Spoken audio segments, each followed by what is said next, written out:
Man, a time like this, I tell you what, a brother's not as mad as he was upset about stuff just randomly breaking, man. Brother was trying to get the show going and this broke, that broke. It just, it's like, you know what? We're just gonna fix the stuff. We'll do the show tomorrow, and then we get news. So we'll definitely talk about the news and kind of tell you why, even though we might be second place when it comes to runnings for hiring softball coaches, that football program, they still got that swag about themselves and feel like they shouldn't be in second place. I know what's up. It's Fangs. Yeah, baby, you know what time it is. Now let's get it started. Are you kidding me? Unreal! While our HBCUs are mostly known for academic rigor, community, they also know how to turn up. Does he have it? Yes, he does!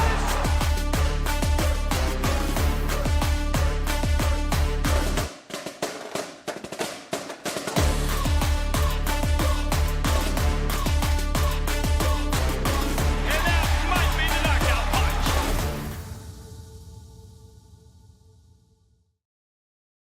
All right. Look, now as y'all know, the Rattlers feel some type of way, and they should, because kind of got picked to finish in second place in the Southwestern Athletic Conference. And if you haven't seen, there's data. Y'all know me. I stand on data, stand on business. We're gonna talk about that. But first, and what's up, little baby? What's up, Temper T? Again, sorry about not getting in yesterday, but all kinds. It wasn't technically just with the computer as much as it was like stuff around the house, just going crazy. But we definitely got that fixed as much as possible. But if y'all hadn't heard the news, look, woof, the SWAC tournament is moving to Atlanta.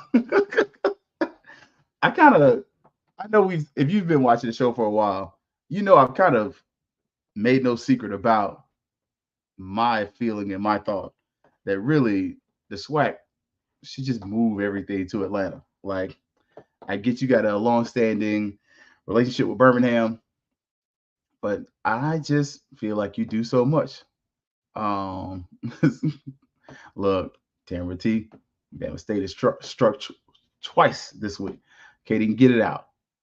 But look, SWAC championships for basketball and men's and women's is going to be in Atlanta. This is the arena. This is where the Atlanta Dream play. It's also where the Atlanta G League team plays. 2 Chainz has something to do with that team.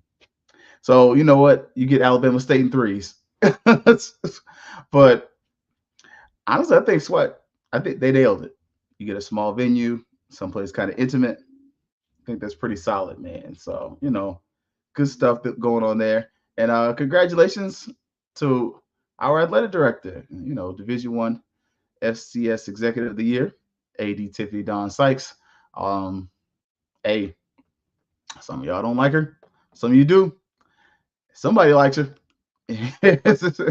And she's an award-winning athletic director at this point. So, I mean, you take it for what it is, man. Definitely, fame is a tough place, and good luck. Hoping year 2 is better than the first couple, but yeah, we'll see. We'll see. Yeah, it's tough. It's kind of tough after today because when you get the news, like, because we got the T. I ain't gonna lie, the T dropped last night. Like, kind of came back home, because trying to get it right, and it was already in the streets. Street committee broke the news. I was trying to wait for it to become official, and this morning, Alabama State announced it. Coach Camise Patterson is going to be going up the road to Alabama State University. So she's going to be taking over their softball program. The damning thing about this, if you're a FAMU fan, is she was in the process of bringing this program back. She literally brought it up from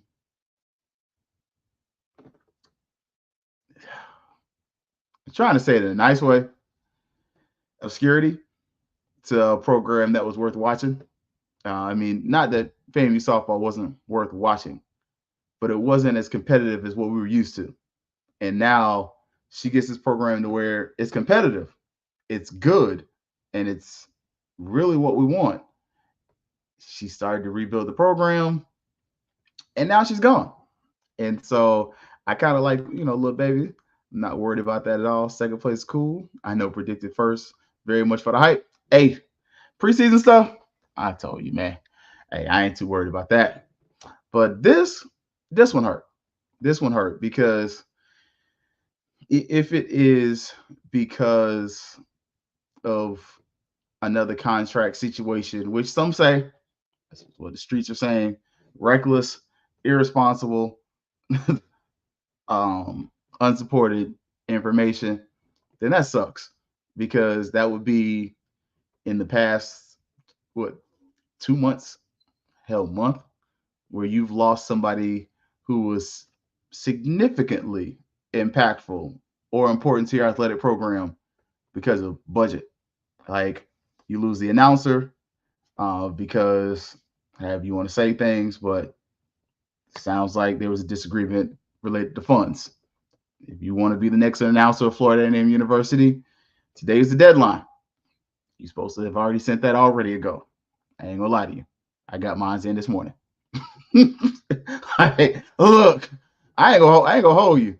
I'm going to the games anyway, so I might as well, I might well apply. I mean, the worst they can say is no, right? And for those who kind of want to crack on that, y'all know Florida State doing the exact same thing, right? They literally posted yesterday. Hey, if you want to be the next announcer for Doak Campbell Stadium, apply here. So, but that one sucks, man, because she literally brought this program from a place where it was stagnant. That's a better word, to something with a little bit of juice, a little bit of life, and to consider that you lost the coach of the year to your nearest rival. Not even, it would have sucked worse if shooting went to Cookman, which I ain't gonna lie. Originally, the street said it was between Jackson State and Cookman. But then when it was like, oh, no, it's Alabama State, I was like, okay, well, I ain't gonna say nothing because as I tell y'all, I will confirm news, but I don't break news. Unless somebody tells me break the news, which only happened once or twice, I don't break news. I'll confirm it. But the streets was like, it's either Jackson State or Cookman. And then it was like, oh, no, it's Alabama State. And once it was Alabama State, that one didn't move. I was like, yeah. And can you get mad at her? Not really. I mean, they have a different commitment to athletics. They have better athletic facilities. I mean, is the neighborhood surrounding the stadium quite as good? Man, you go on one side of Alabama State over there, man. I ain't gonna lie to you, it's a trap. And I ain't trying to be funny. Like, I'm being real. What's up, HBC Bad Talk? But it definitely hurts because you have a coach who's really, she's got that young energy. And I already said she wasn't long for FAMU, but it wasn't because she wasn't good. It was because she was moving FAMU in a direction that was not too dissimilar from what your group of 5 schools do. And if she could have gotten the support from all parties invested, it's real easy to blame the athletic director. And honestly, hey, AD Sykes, you're going to catch the blame most times because you're the athletic director. Sorry. You just got an award, you're going to catch the blame. But in this case, how much is it from all sides? Like, okay, we definitely are hearing, salary's a reason. Okay, well, if salary's a reason, how much of that was on the negotiation process and how much on that was on the funding donation process? So a sucky loss, but you wish better for people. And one of those things in this situation, you got to take your fan glasses off for 2 seconds. I'm like, y'all, I wear orange and green glasses, always here defending the Rattlers. But I gotta take them boys off, and I gotta be real. Because if it was me, sorry, buddy, I know I stole your glasses. There you go. I took the money too. There's no loyalty in this job streets. When it comes to you paying me, and I'm getting the same job and the same responsibilities, and you're gonna pay me more. Oh, you ask yourself what you would do. Would you stay loyal to a school that you didn't go to, or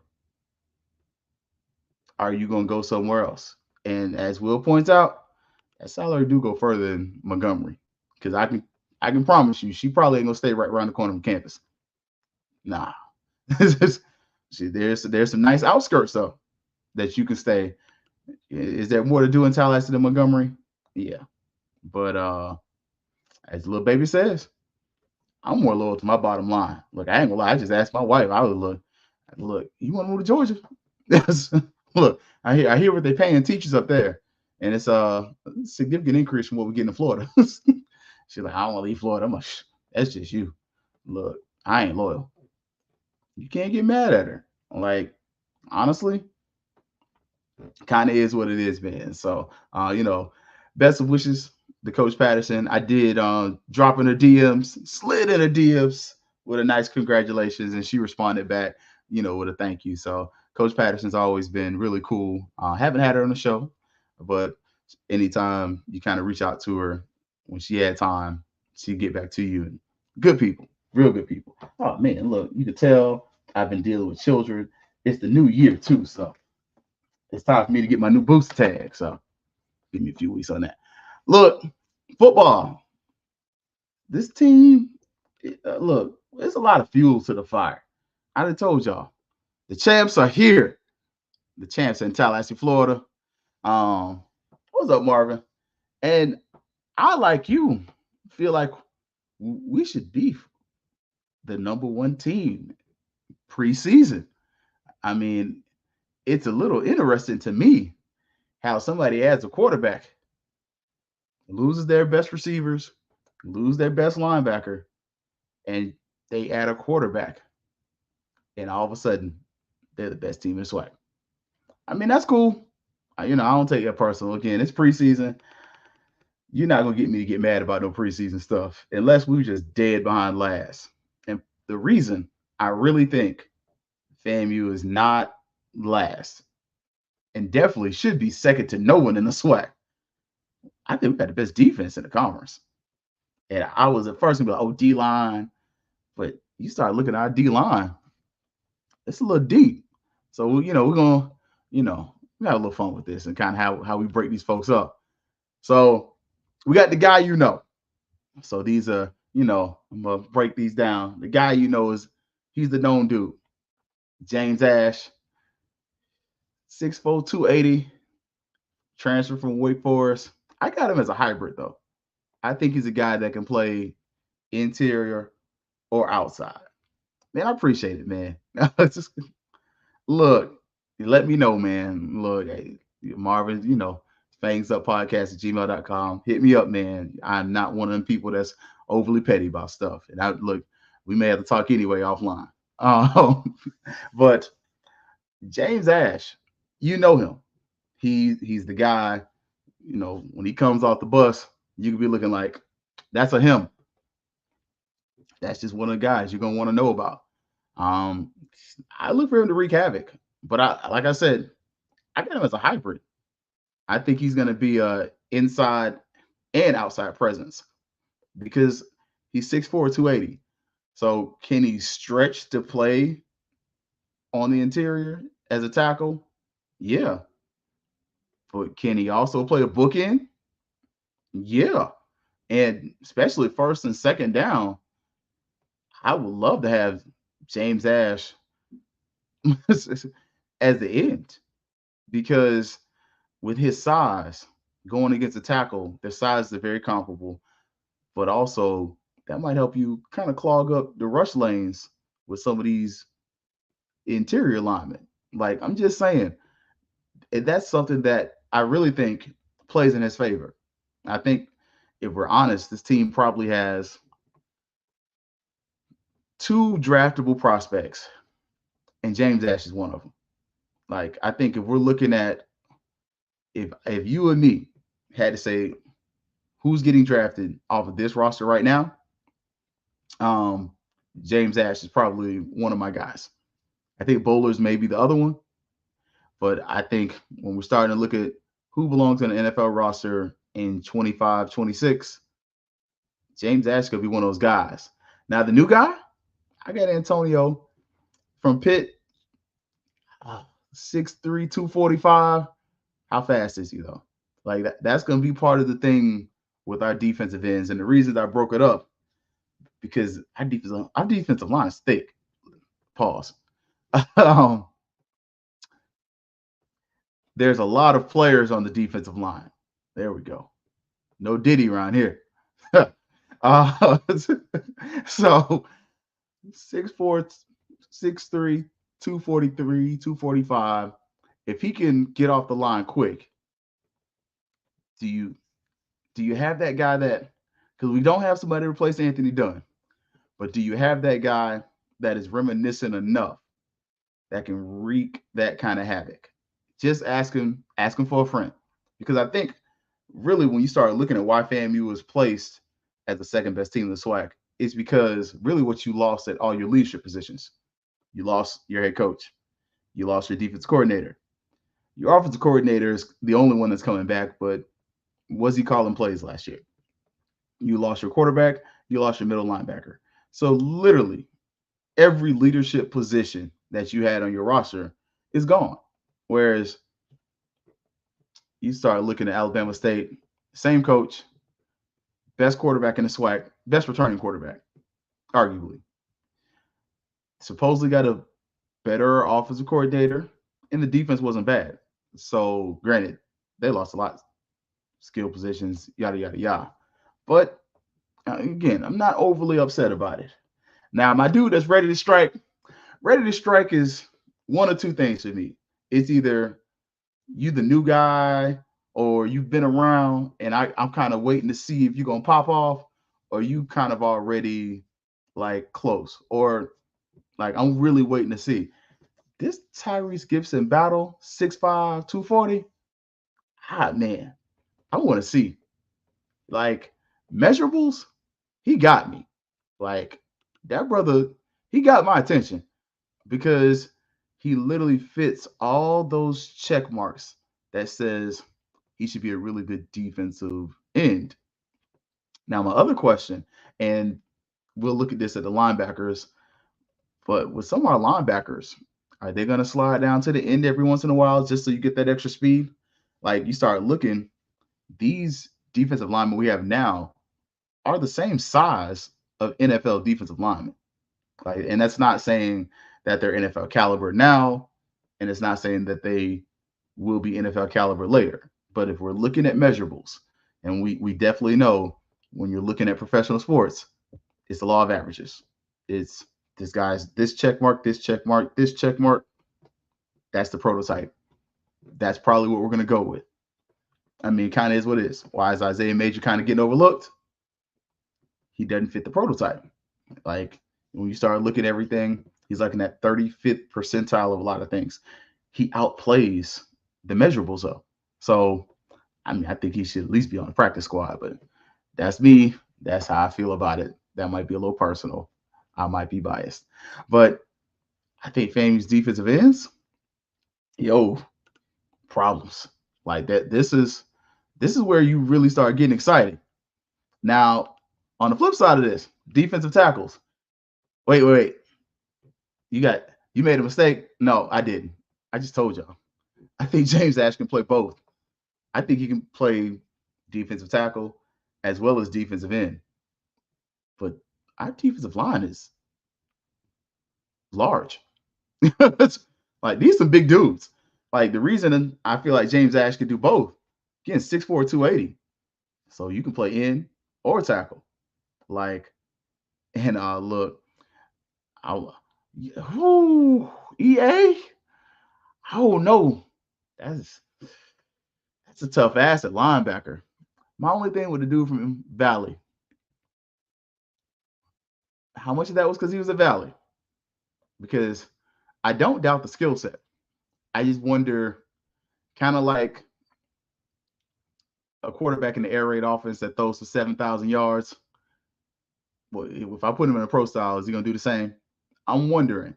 And it's not a question of the kid's acclimate. It is how much of that is a product of the system and the system being trash. like, like this kid was on the field a lot. So it means he can tackle. But I don't know. Look, we're gonna start talking. We're gonna get these linebackers in a second now. Now, for my defensive tackles, the new guy, Cameron Donald. Look, I'm excited by him. Yeah, Kennesaw State, 6'1", 295. I think he's the guy. Remember when Colsey was saying, I got somebody that's like Gentle Hunt. I think you got Gentle Hunt with 2 inches.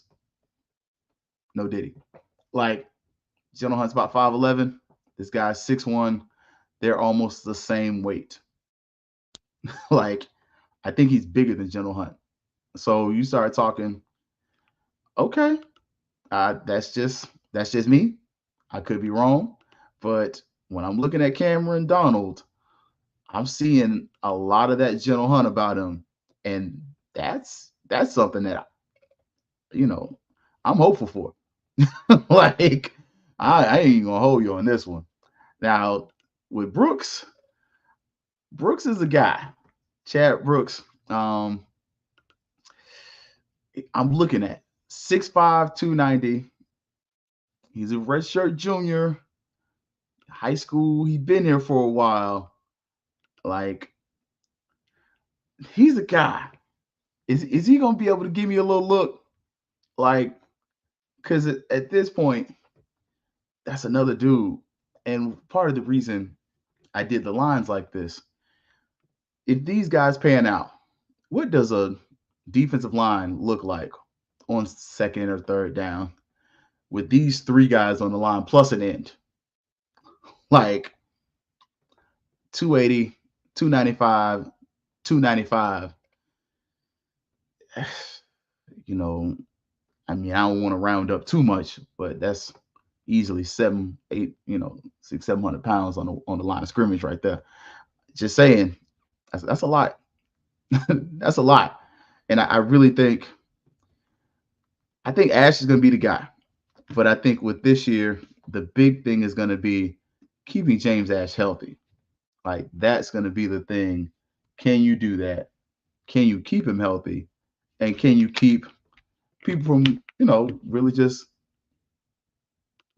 rolling over him, cheating, And look, with FBS transfers, I think we have more players. We do. Look, and that's Marvin. You start looking at what we have brought in, what FAMU has brought in, what Colsey and the crew have brought in. This team looks different. I mean, there's a reason this is the number 1 rated transfer class in the FCS. Like you're solid. Now linebackers, EA, I had to come different on you a little bit. I do have my man for USF up there, but I got him as the new guy. Now the guy Eric Horn.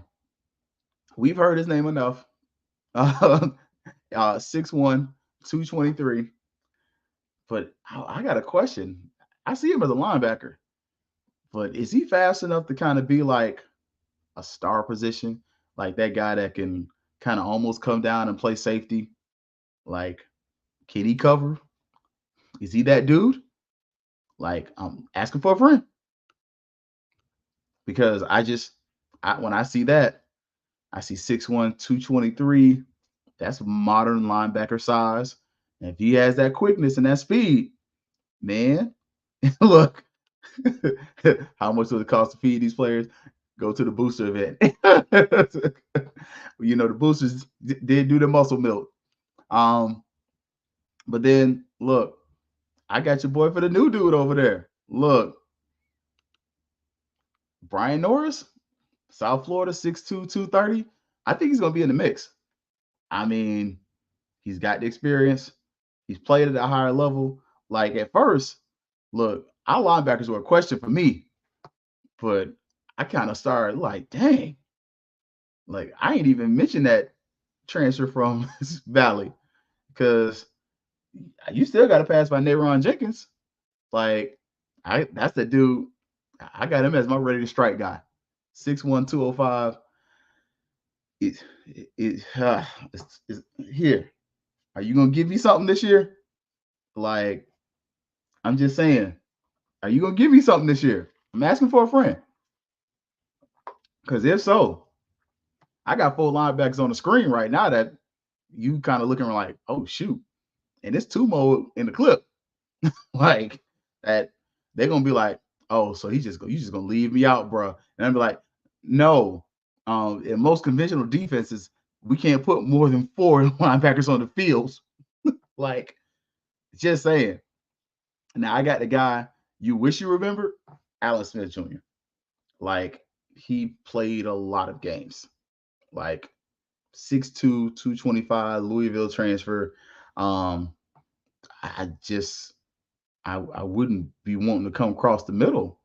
I mean, I get football has emasculated the ability for you just to enforce your will on an opponent. But even the NCAA football game got it on there where you keep getting hit, you're gonna get hurt. And we've seen how Colsey is. Like, Colsey ain't above knocking the quarterback out of the game. I mean, go back and watch the video, the film. Listen to him talk. He's not gonna shy away from saying, "I don't want to purposely hurt the quarterback, but if we can get QB1 out, there's a good chance that we're gonna win this game." I just think when I'm starting to look around, I see 205, 230, 225, 223. I'm thinking these linebackers are fast. I mean, they're most of them from Florida speed, and like some experience. Like Iowa State transfer, South Florida transfer, Louisville transfer. I don't have Nayron on the top of it right there. Look, I got the doodad over here. I just happen to have that up too. No, Nayron from Buchholz. So homegrown talent here. So I'm seeing a lot of transfers on this field. I'm just saying. That Alex Smith pick, though. Hey, I feel like that might have been Gerald. I definitely got that from Dr. Google. Look, I mean, honestly, FAMU, go look at the linebackers. You'll be shocked. Because I myself was like, oh, yeah, like that many linebackers? Yeah, I'm no longer concerned about depth at linebacker. I have more concern about depth at running back than I do at linebacker because, I mean, worst comes to worst, some of the linebackers can switch over. Now, the DBs, the guy you know, and FAMU's DB room is deep. I just picked 3. Like, I ain't gonna even lie to you. I went with the 2 yeah, I really went with 3. But FAMU's DB room, you start looking at the other transfers. The other transfers, not just these 3, the other transfers. And you're like, this secondary, the back half of this team, scary. And like all transfers, Mercer, FSU, and Jacksonville State. Kendall Bowler, he's a dude you know. And if you didn't listen, Cozy already said, I'm probably going to move him. So look for Kendall to switch up a little bit as far as where Cozy places him on defense. I'm just wondering how many times we're going to see Bowler on their best receiver. That's going to be interesting because at times when you've seen Kendall kind of be like, all right. Other times you be like, all right, like Kendall can give you some plays, but he's a 6-foot corner. All these dudes are 6 feet tall.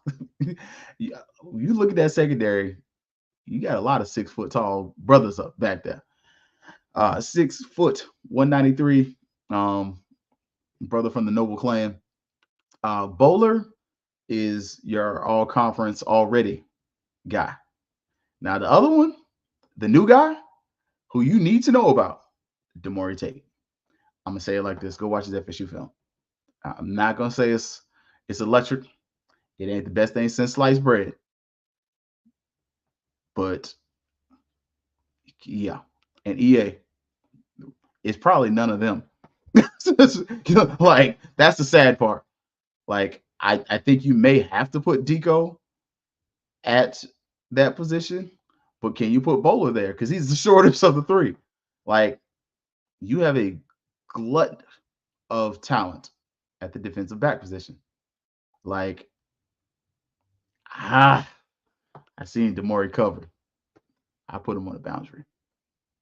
And 6'1", 195.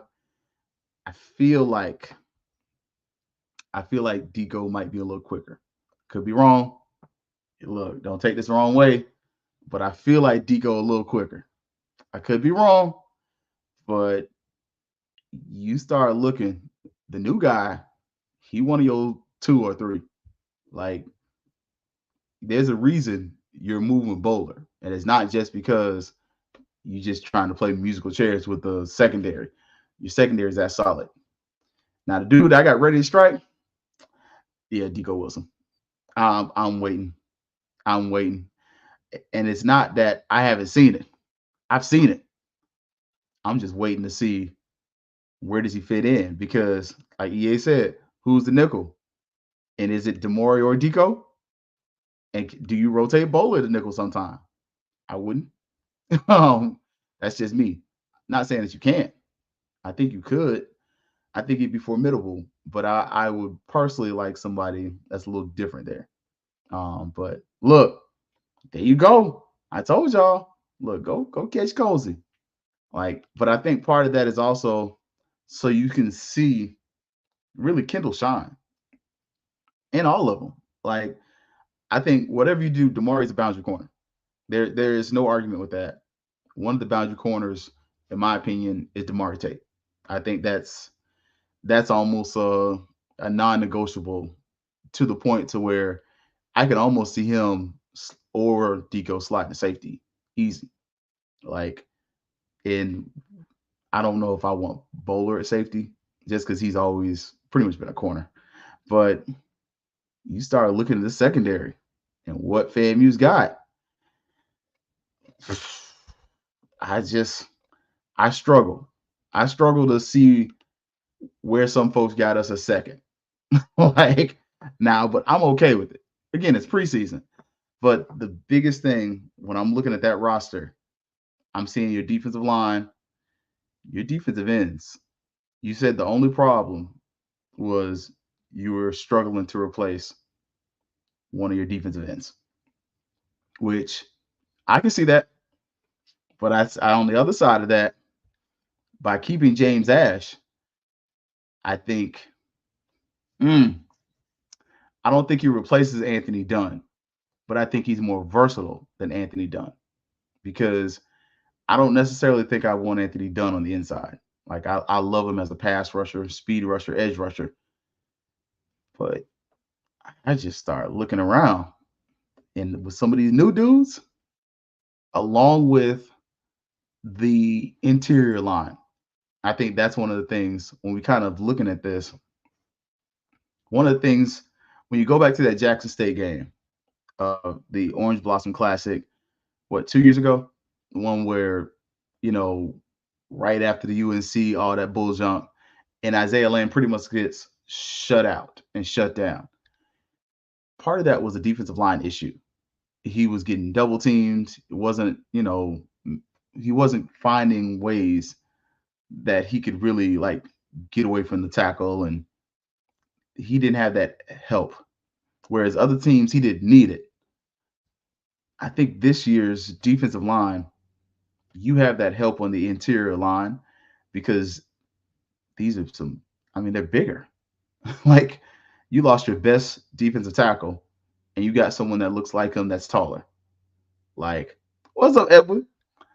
Like, linebacker wise, you lose Chainsaw Chaney. That's a huge loss. But honestly, I mean, Chaney made plays all over the place. I can't take that away from him, especially at the beginning of the game. You heard Chaney's name more than Isaiah Major most times at the beginning of the game. Major just took over. By the end of the game, it was Isaiah Major show. I think you still get some of that from this linebacking core, but I think the beauty of it is we don't know who it is. Like, I'm looking at Eric Horn, but who's going to be that guy that's going to be the guy in the middle, and who's they're bigger than Major. Like, that's the crazy part. Like, when you start kind of listening to what Coley said, I lost players, and the only player that I lost that I didn't replace was done. Meaning, I replaced Major. Okay. I feel like I may have replaced Musa. Okay. And like, you start looking at that roster though, and you look at this roster, the replacements are there. And in a lot of ways, the replacements are, I'm trying to find physically improvements. Like, they're either taller or bigger. Not saying they're better players. I'm saying when you're looking at the measurable wise, they're bigger, they're taller. And so I think that's one of the things that's going to be interesting, because look at this secondary and look at the growth of the FAMU secondary. And I don't mean just skill wise. Look at who was your best corner 3 years ago. It was BJ Bowler, obviously, like unequivocally. He was the best corner on the field. BJ's like 5'10". Who's the best corner this year? Kendall. Kendall's 6 foot. The corner across him is 6 foot. We're literally asking the question. Literally, is who is going to be the nickel? Because we're looking at it's like, you're 6'1", you're 6'1", you're 6 foot. Most times the nickel corner is like 5'10", because as EA pointed out, the nickel has to be the most athletic, physical, smartest player, play the run, disguise, pre-snap, and play. Right. Very seldom is your nickel corner a tall corner. Most times your nickel corner is short. Like, I don't care if it's LaMarcus Joyner. I don't care if it's was it Reed that went to Valdosta State, that transferred from Florida State, like Bowler, BJ. Like, your nickel corner is normally a smaller guy that can keep up with the shiftier receivers who can keep up in coverage. You have those people. But the thing is, that person ain't one of them top 3 people I named. Like, now, you, like I said, you quickly get to the place where, oh crap, we got that guy that can play nickel corner. Like, but it just may not be the person that you think it is. And to a certain degree, that's not a bad thing. Like, it could be Andre Powell, because I hadn't even talked about Jamil Sanders. Like, I didn't talk about Brandon Callaway. Like, we hadn't mentioned Jalen Glaze, who I think if he fits a lot of what you want in a nickel corner. Like, you started looking real quick. Lamar Clark got that nice nickel corner. Justin Bostic, like, literally, we're talking about 6 foot corners playing nickel. Like, oh, Band Talk, I appreciate it, man. Make sure like the stream, share. If y'all didn't hear Brian from ONG Strike Zone, look, man, Twitter is doing some funny stuff. So I believe we are actually on the HBCU digital stream. So, but yeah, man, we are HBCU digital on X. So, but this is going to be one of the funnest experiences defensively. I think this is the best defense FAMU has had. Whew. Okay, I'm gonna say it. Don't get mad at me. This is the best defense FAMU has had since we had Marquise Bell, BJ Bowler, Isaiah Land, and General Hunt all on the same team. Look, I said it on wax. I didn't say that last year because I didn't think last year's defense was better than that defense until the end of the season. Because that team, while it had BJ and Bell, Isaiah Major wasn't Isaiah Major. He wasn't on that team. Like, I'm just saying, this team, potential wise, I think, look, and I love it, EA. EA, no, sir. Oh, I love it. But I think, I'm just saying, look, 21 best defense in 30 years. Ooh, that's tough. Okay, let's go back. You got you got that defense with Earl Holmes. Yeah, you might not be wrong. You might be right. That might be the best defense in 30 years. You right. Because that team, three NFL players off that roster. Marquise Bell, Isaiah Lamb, and why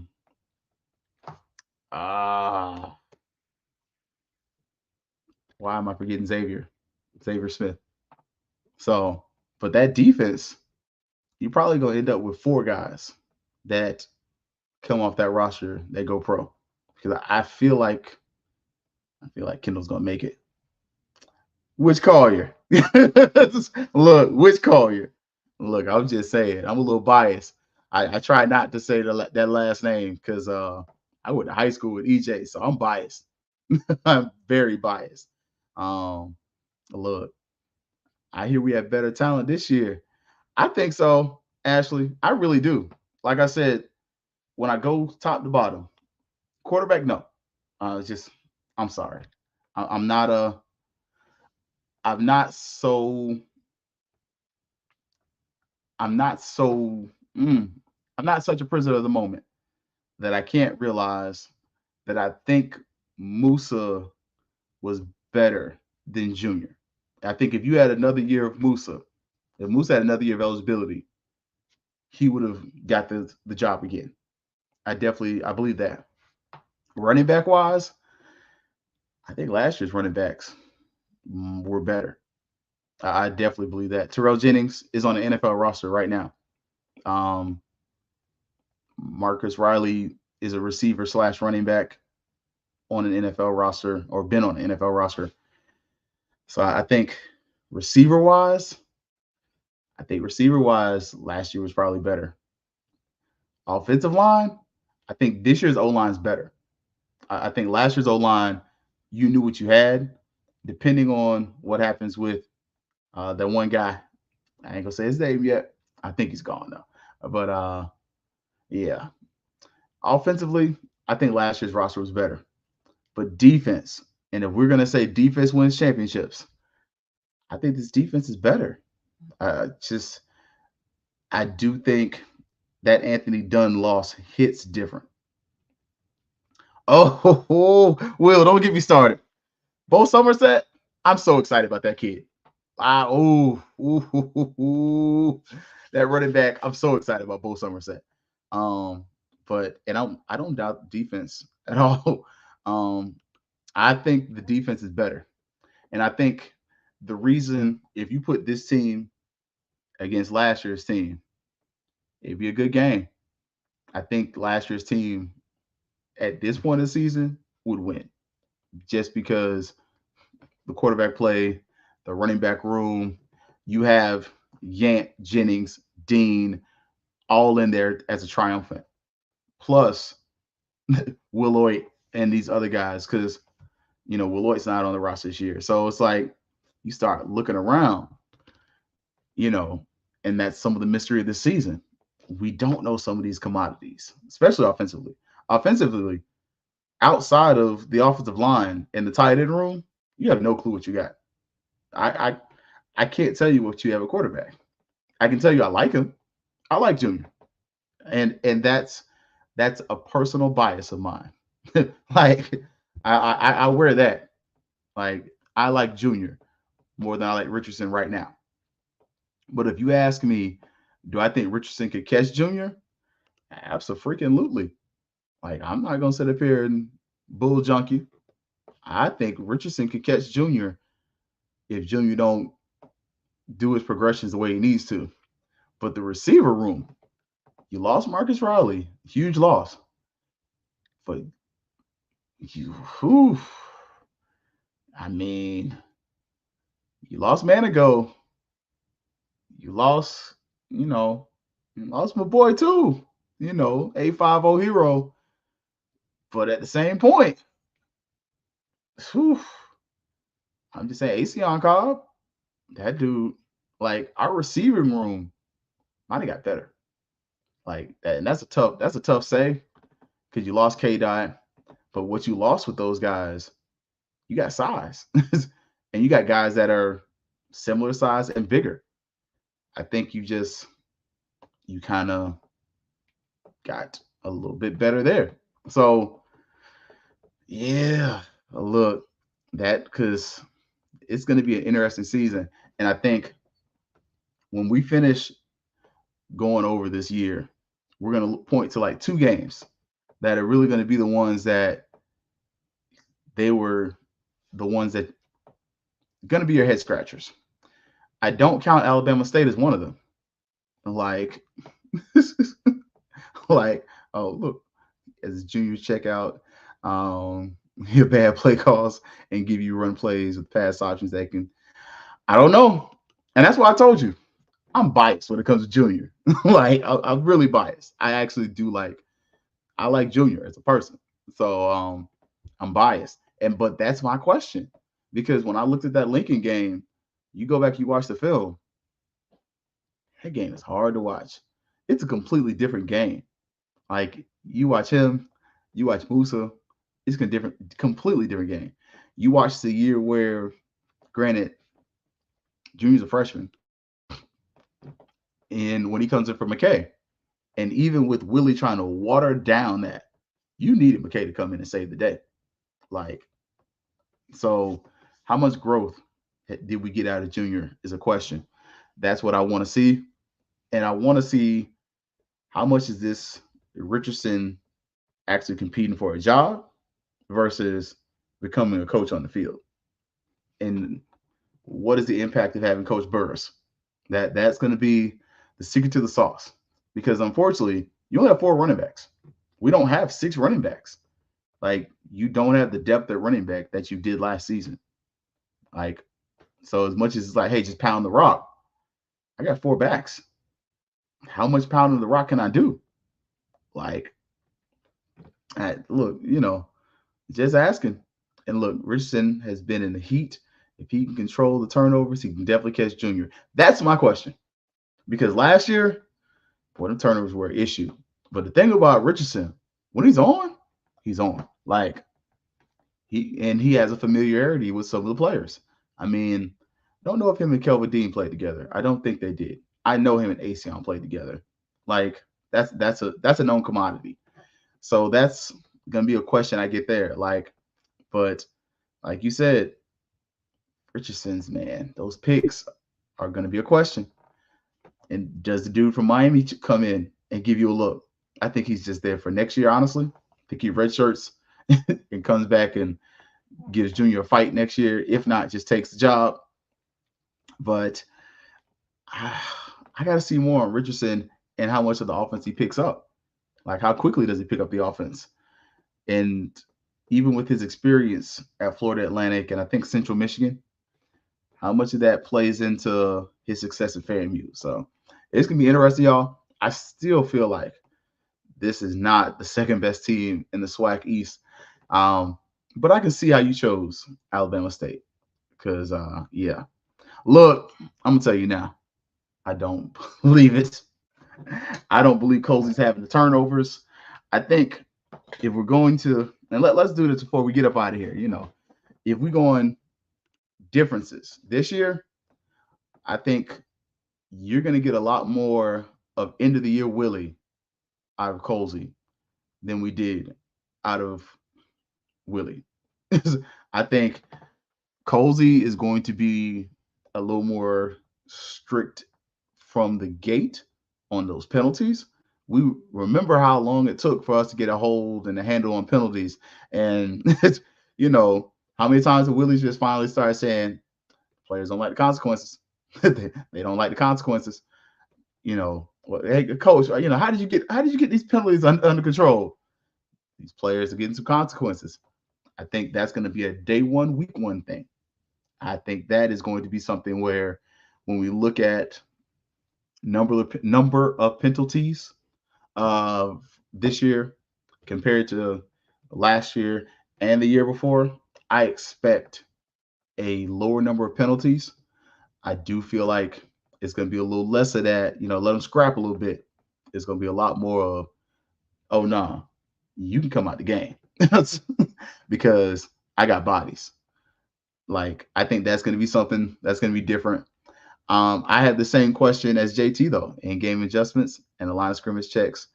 That's what I'm more curious about in the season. I think you're gonna simplify the offense some more, partially because this isn't their first time working together, but this is your first time as a full-time offensive coordinator. This is your first time as the starting QB. I think the game's gonna be simplified a little bit.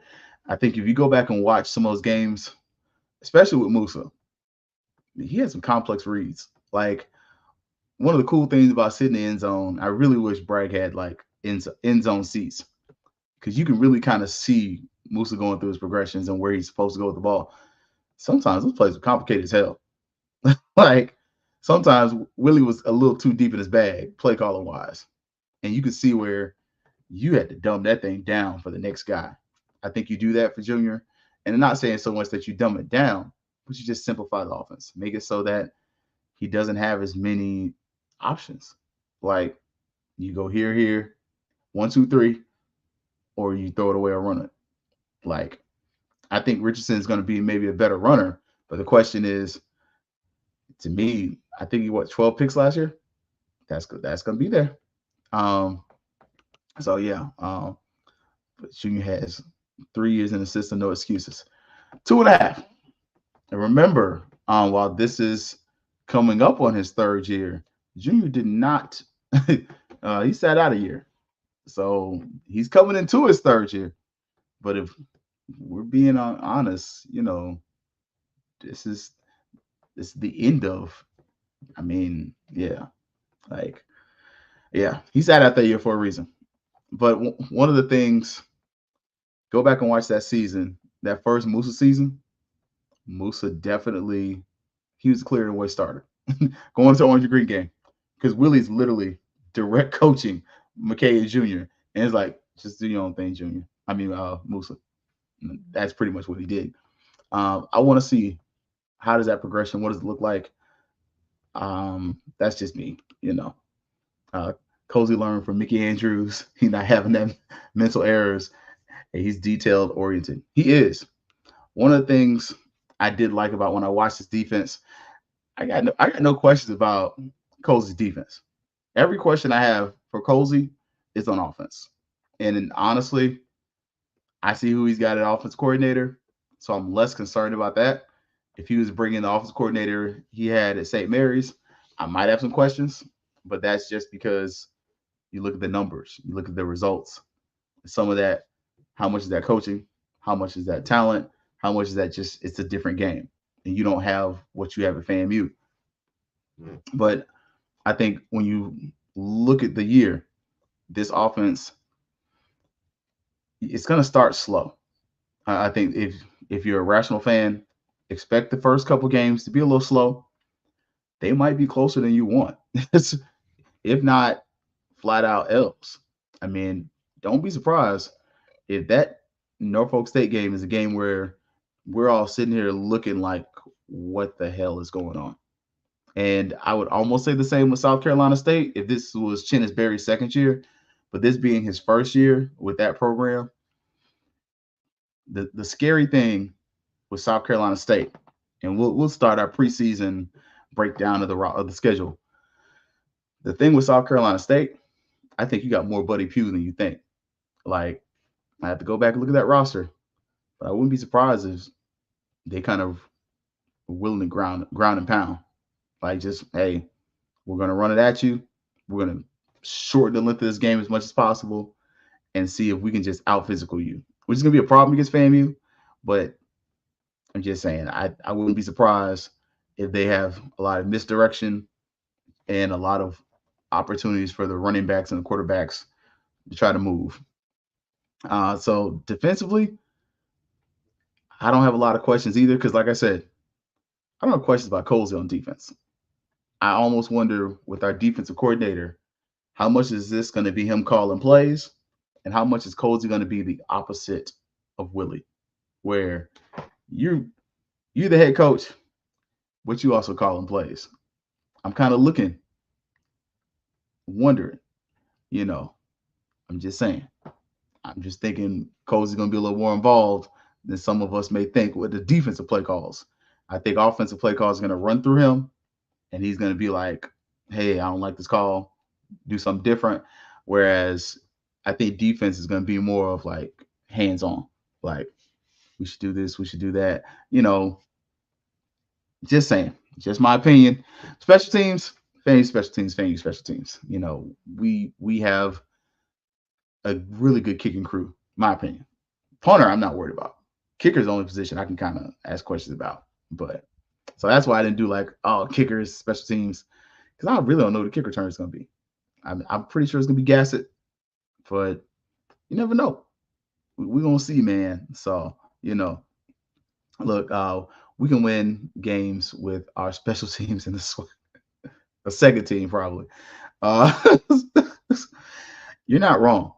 I think if we're rational and you're looking through the entire SWAC conference, there's only 3 games that you should struggle with. And that's not trying to be like give anybody bulletin board material. I'm just saying, especially after you consider how late in the season the SWAC schedule starts. September 28th is your first SWAC contest. By then, that's 1, 2, 3, 4 games. Then I think Alabama A&M, they're gonna fire that man. Like, I don't know a nice way to say it. I think he gets fired. Unless he just has a hell of a season, I don't think that's gonna last. They're making too many improvements to be a better program. Alabama State, I think that's gonna be a tough game, but at the same point, what skill position do you have? Like, is Andrew Body just gonna run all over the stadium? I really don't think that game's gonna be as good as people think it's gonna be. I think it's gonna be solid, but I think after halftime, I got Andrew Body for 2 picks in that game. I don't know what the over-under is. Hit Brian up. I definitely don't think they're them guys. Jackson State, what have they brought in to make you scary? They brought in a couple dudes, but same thing for Southern. Like, similar questions. Texas Southern's trash. Prairie View, we pretty much did beat them with our backups. Valley, that's a sleepwalk. I think Cookman, honestly. I think if we're really being honest, your best games this year are the Florida Classic in the conference and probably Alabama State. But again, the SWAC to me ain't that deep. We ain't that conference. Like, if they score again, I'm taking over. Look, I'm saying, pass sticks one more time. They got one more time. But them folks at Alabama ain't them coming to brag and getting that dub. Yeah, they getting the dub, all right. I just can't. I can't see it. And I could be wrong. Like, I could have not hindsight, but I could have blurred vision. I don't see Alabama A&M coming in to brag and winning that game unless they do some things very different from what's their basic modus operandi, which heavy passing.